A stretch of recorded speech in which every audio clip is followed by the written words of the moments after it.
Cabaré. Eduardo Costa e Leonardo.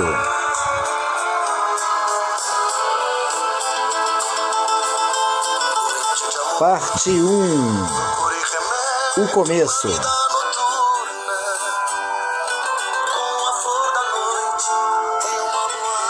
Cabaré foi um álbum lançado aí por Leonardo e Eduardo Costa, lançado em 25 de novembro de 2014.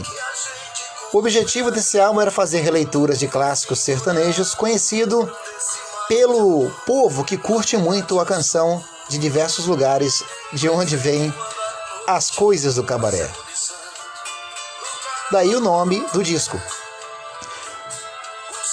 A primeira parte do disco contou com músicas de sucesso como Seu Amor Ainda É Tudo, canção composta por Moacir Franco, interpretada por João Mineiro e Marciano. Também Ainda Ontem Chorei de Saudade, canção de Moacir Franco, sucesso nas vozes de João Mineiro e Marciano. Último Adeus, canção de Benedito Seviero, José Homero, Ronaldo Adriano, sucesso nas vozes do trio Parada Dura.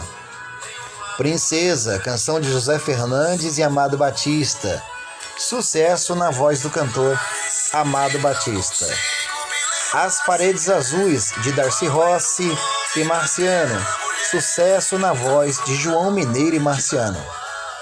Boate Azul, de Benedito Seviero, sucesso na voz de Joaquim e Manuel.